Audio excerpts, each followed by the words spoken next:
Thanks so much for joining us here on ANF Plus. I'm Joy Lim-Nakran. I want to let you know that we are awaiting a press conference really at any moment now from the Secretary of State, Brad Raffensperger. So I just want to let you know we are standing by live as we expect that to begin really at any moment. But it comes as Fulton County is planning to certify the results of the 2024 elections. And you know, several Georgia counties are set to certify election results today. So, you know, perhaps we will hear more about that. But it comes after, well, not without some issues, making it through fake bomb threats, packed lines, some mail ballot issues to cast our votes around Metro Atlanta. So now is the time for us to get our results certified.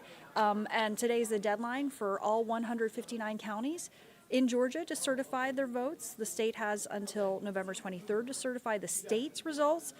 The Fulton County Board of Registration and Elections will meet to certify their results today, where more than 540,000 people voted. In Cobb County, 405,000 people voted. Their Board of Elections will certify votes this afternoon. And again, another live look here as we are waiting for the Secretary of State to speak and address all this. We know that just over 5 million people voted here in the Peach State. And again, Secretary of State Brad Raffensperger expected to speak at any moment now ahead of the certification deadline and what's being called a successful election for Georgia. Election leaders saying that polling sites, I should say, all across the state performed at a level they'd hoped for, despite some of these issues, the mail ballot issues in Cobb County, the hoax bomb threats that we've been reporting to you. And again, Georgia counties have until 5 p.m. today to certify their results. Another key date that we are watching is December 17th, when all state electors hand in their votes for the presidential election, and Congress has to count and certify the election on January 6th.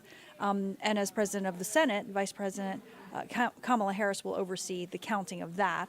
And the last time the losing candidate had to fulfill this role was Al Gore in 2001. President-elect Donald Trump will be sworn in as the 47th president of the United States on January 20th. But obviously there are many other local races that were decided as well. And again, Fulton County certifying their results. Atlanta News First reporter, while we're waiting for the Secretary of State to speak, let's get to this report from Atlanta News First reporter Sarah Hammond at the state capitol with more on the deadlines coming up. Today is the deadline for Georgia's 159 counties to certify their votes, and the state has until the 23rd to certify the state's results. Now, the Fulton County Board of Registration and Elections will meet to certify their results today, and more than 540,000 people voted in Fulton County, and more than 405,000 people voted in Cobb County. Their Board of Elections will certify votes this afternoon. And this morning, we expect to hear from Secretary of State Brad Raffensperger on what they call a success story for Georgia elections. Election leaders say polling sites across the state performed at a level they'd hoped for, despite some mail ballot issues in Cobb County and hoax bomb threats. Thank you, Georgia. Thank you to all the Georgians who did their duty to vote in the safest, most secure election in our nation's history. Millions of voters showed up to vote, and you voted in record numbers. Another key date is December 17th, when all state electors will hand in their votes for the presidential election. And then on January 6th, Congress will meet to certify the election results in totality. From the state capitol, Sarah Hammond for Atlanta News First.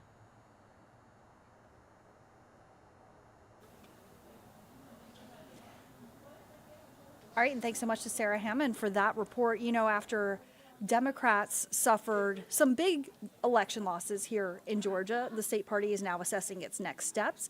Atlanta News First political reporter Doug Reardon found out the party is considering replacing its leader.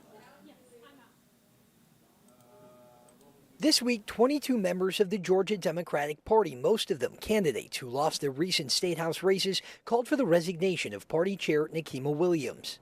They say Williams, who is also Georgia's 5th district representative in Congress, didn't do enough to help Democrats win this November. The letter reads, quote, being in the U.S. House of Representatives is a full-time job, requiring the member of Congress to spend countless hours in their district in Washington. There is simply no time to lead a battleground state party. It came the same week the group Young Georgia Democrats also called for Williams' resignation, saying as a member of Congress she was, quote, legally limited in her ability to fundraise for the party because she is a congresswoman. While we appreciate and respect her service, these two roles are not compatible. It was continued fallout for Democrats who suffered huge losses in last week's election. During his Sunday sermon at Ebenezer Baptist Church, Democratic Georgia Senator Raphael Warnock touched on the difficult night for his party while urging congregants to remember the 2026 election when the governor's mansion and a Senate seat are on the ballot. Because we find ourselves asking ourselves, how could we be here again? Makes me want to holler. Throw up both my hands. But we're getting ready. Because this won't be the first time we had to save America. Doug Reardon, Atlanta News First.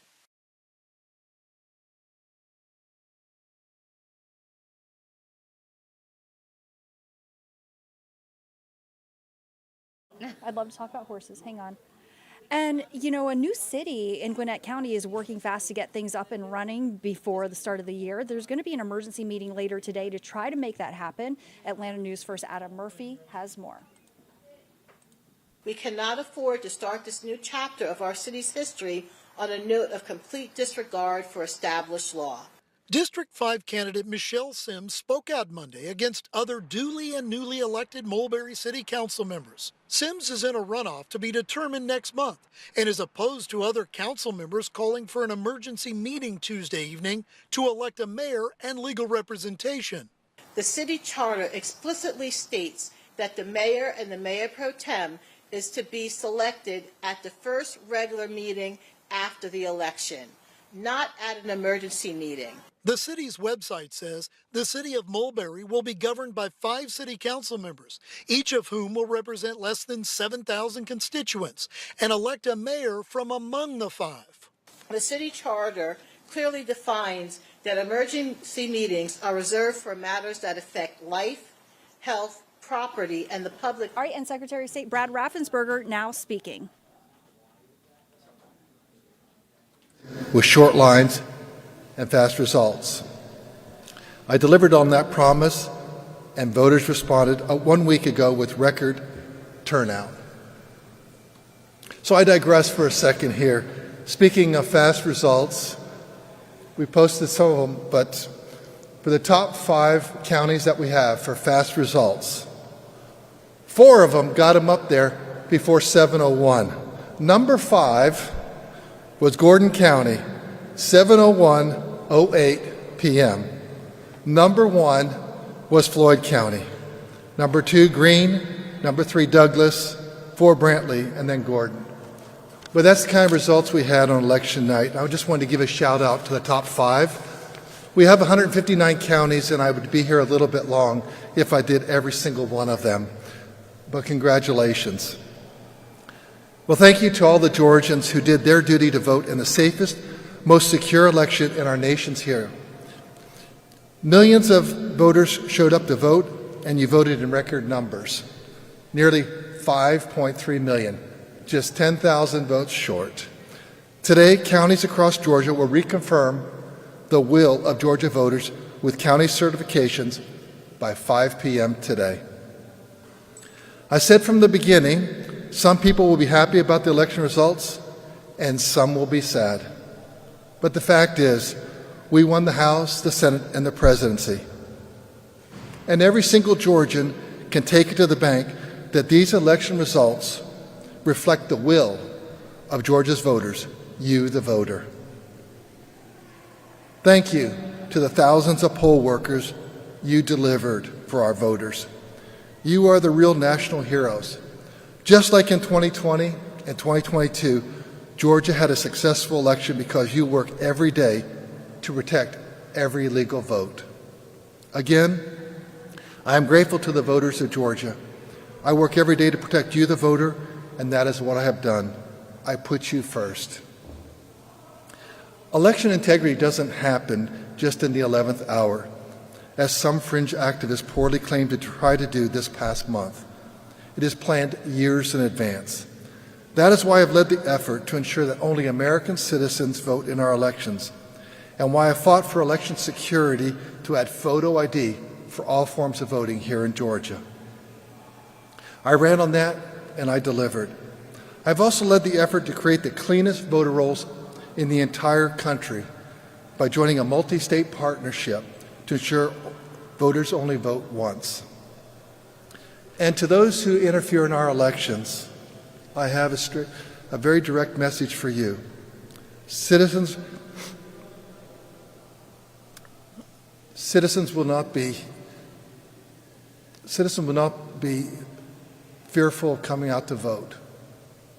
In spite of having over 60 bomb threats, people still voted. We will not be coward. You will not sow discord and strife. It didn't work. We'll meet you again, and we'll beat you again next time. That is because I have led the creation of strong partnerships with law enforcement from the national level down to the local level. I stand here today ready to defend every legal vote, regardless of the results, just as I did in 2020, 2022, and we look forward to certifying the 2024 elections. And that is the real integrity. Thank you. Do we have any questions, or pretty well? Yes, sir.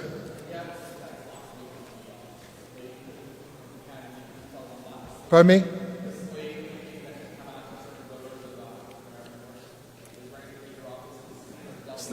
You got to repeat this. Scream it out louder. I hear this next floor above.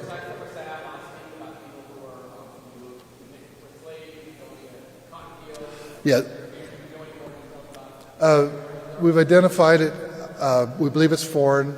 Again, the Russians, now sending out additional disinformation, and that was really happened in several locations throughout the entire country. But the federal authorities will actually weigh on that, but that's our initial determination.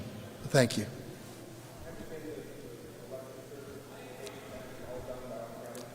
By 5 p.m. today, by state law. I believe every single county will be in good shape and have it done.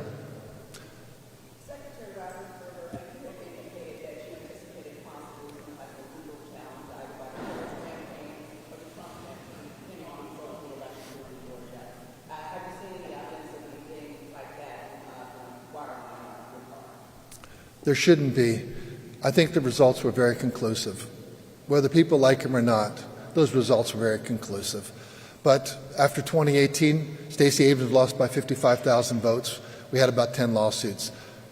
Roll it forward. We had some in 2020, obviously, on the other side. But I don't anticipate any. I think what we've shown, the equipment has been through elections, same equipment, and these are the results. And so we fully expect that people will accept the results. I think that would be a healthy thing for our republic.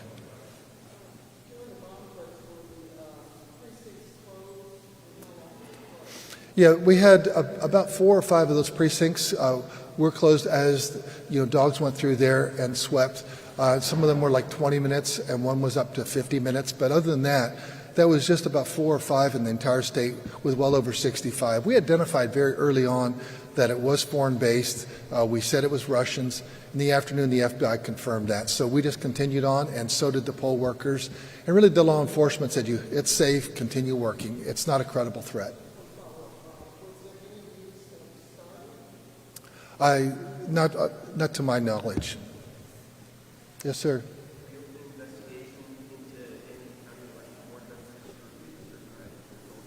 We expect everyone to follow the law, follow the Constitution, and that's our tact all the time.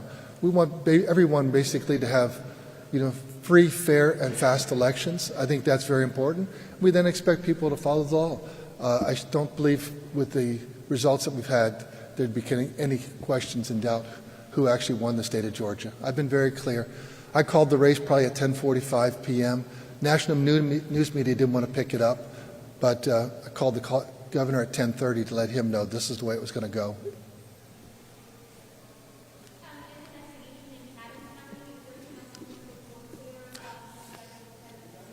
That's still under investigation, and we'll have a full report on all that.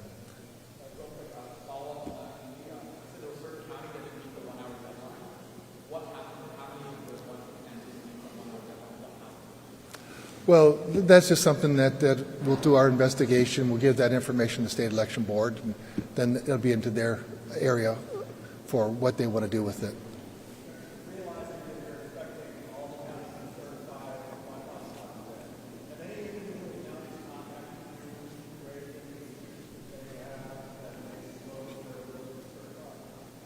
We've taken care of any questions that they are. Right now, we feel like we're in great shape. They feel like they're in good shape. So 5 p.m., that's the requirement, and they intend to meet it. And I'm grateful for that. Well, thank you all. Looks like we had a great election cycle. Free, fair, and fast. Can't beat that.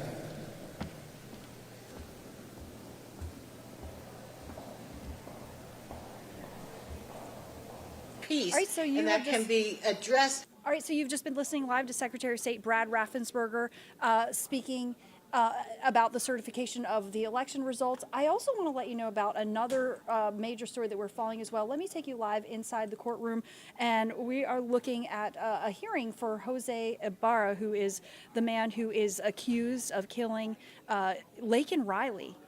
Remember, she is the nursing student who was murdered on the UGA campus. She was out for a morning jog at the time. So here's this hearing, which is happening right now. You're looking live. And this is all happening just a day before jury selection is expected to begin in this trial. So all eyes, of course, on the courtroom here. We have crews in the courtroom as well. And of course, with pretrial hearings, there are several issues that judges determine. Let me bring up the volume on this. Grant this request, it cannot be revoked by you going forward.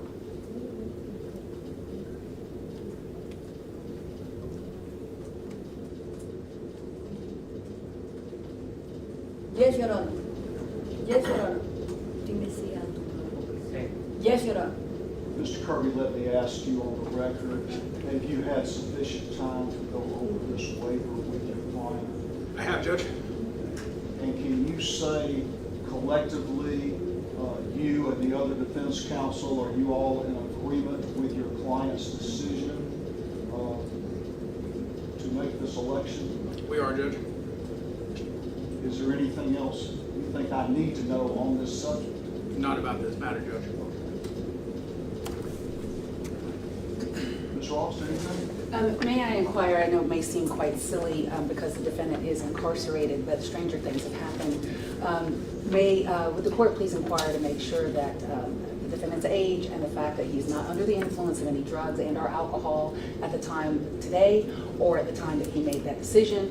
And I'd also like to inquire, I understand that Mr. Kirby does speak Spanish, and I know that they went over the form and have discussed this with their client, and just want to make sure that he either did it in Spanish or with an interpreter or both when he discussed this matter with his client. Mr. Ibarra, are you under the influence of any sort of drugs or alcohol today?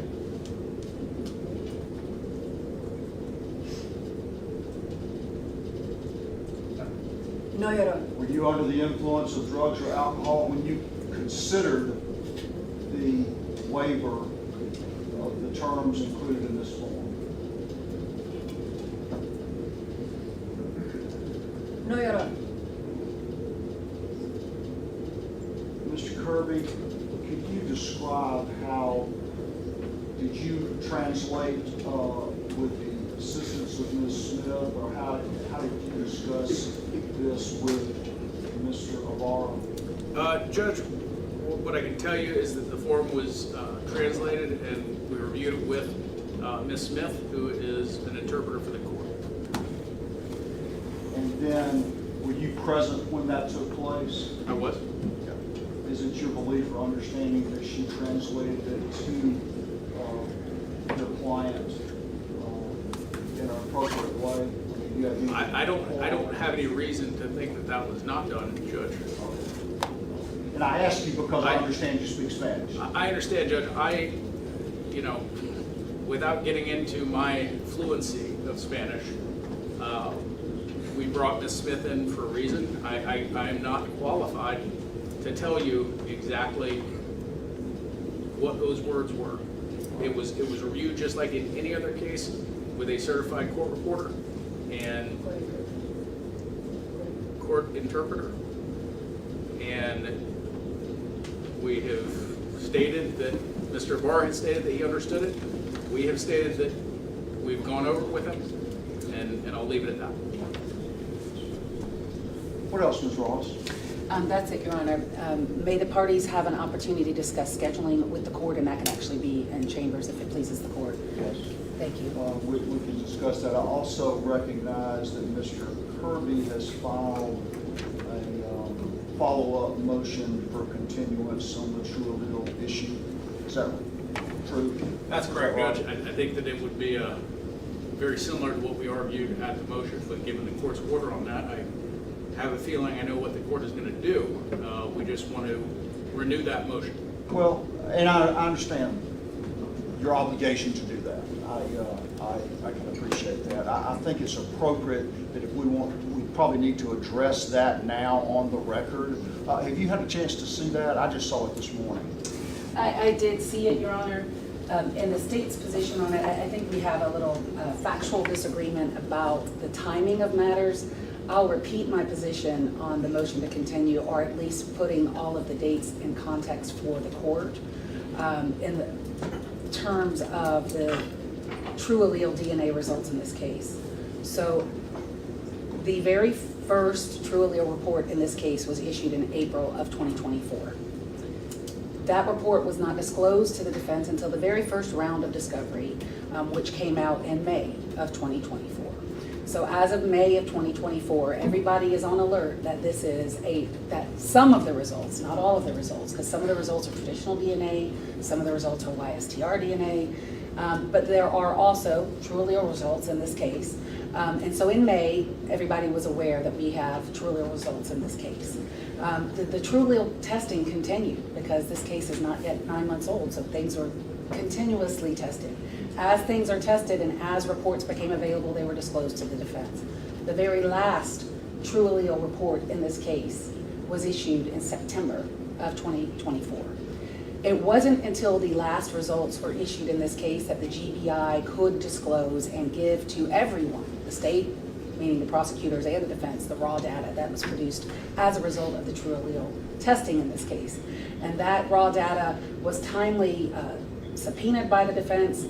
The prosecution in this case, in order to assist the defense, in order to get it quicker, also filed an open records request because we're permitted to do that in an open case.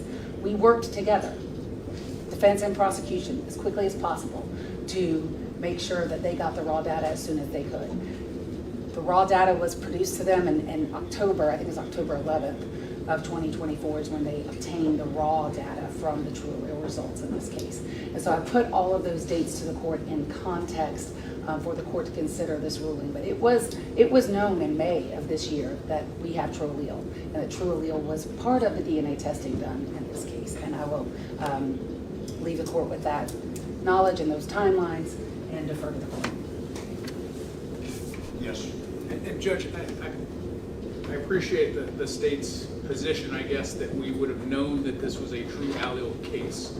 But in speaking to the experts and speaking to the attorneys that are more knowledgeable than I am about this subject, the reports that are turned over to the defense, the one-page reports that give the results of those tests are not what experts can analyze. And so I agree with Ms. Ross, and they were very helpful in trying to get that information to us. But the actual time that we have had the data that can be analyzed and evaluated by an expert is insufficient for us to have hired that expert or to have him have looked over it. I will deny the request for continuance based on what I've already stated in the previous order, but I understand your need to request it. But I will deny that.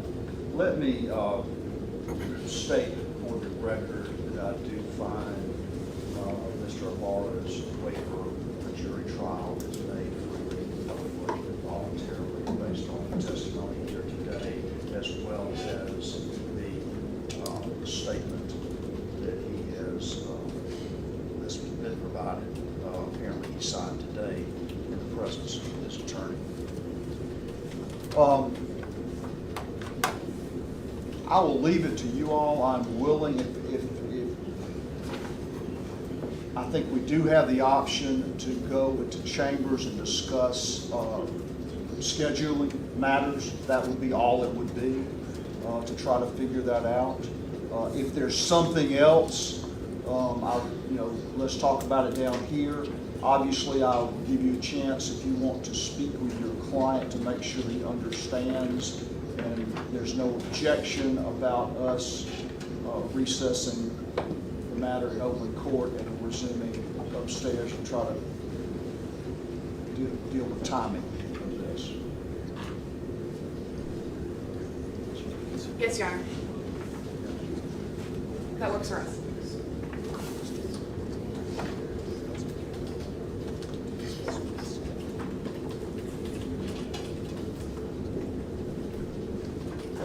That works for us, Your Honor. I'm just making sure that that has been interpreted to the defendant so that he knows and he's okay with us going in the chambers to talk scheduling. That's what I just relayed to Ms. Smith. Okay, all right. I recognize that there are people here that need to know about the timing, but I want to be able to have this discussion in a meaningful way. I will tell you, you're welcome to stay, and I'll have a report back down here as to anything that's relevant, which the most relevant thing is going to have that in mind. So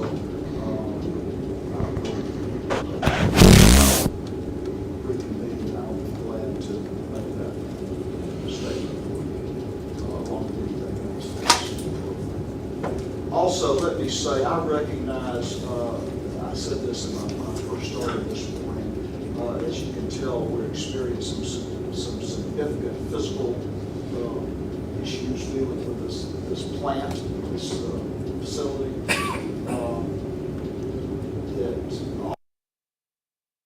that happened. This is the best court setting that we have available in the courthouse today. Hopefully that will improve, but that's sort of a day-by-day thing. I don't want to. All of that started happening this weekend too, so certainly I know that it impacts all of you and how you come and go and what you plan on. And that's the other thing that we'll talk about upstairs, is where I think we'll be and how we can do that and that sort of thing. Yes, sir. All right. We'll see upstairs in 10 minutes. Yes, sir. Give y'all a chance to get there. Everybody remain seated in the courtroom at the time, please.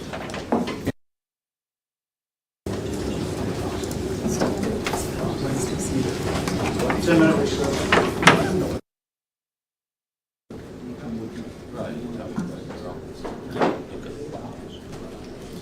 I'm going to give that to you.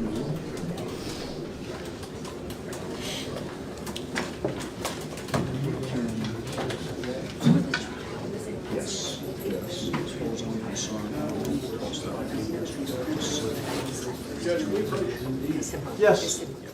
And you've just been listening to a hearing for a man accused of murdering a nursing student named Laken Riley. The tragic story taking national and political attention as we continue to follow the developments in this case. Again, a jury has not been seated just yet. Right now, attorneys are discussing what this case will look like, including now a request for a trial by judge only.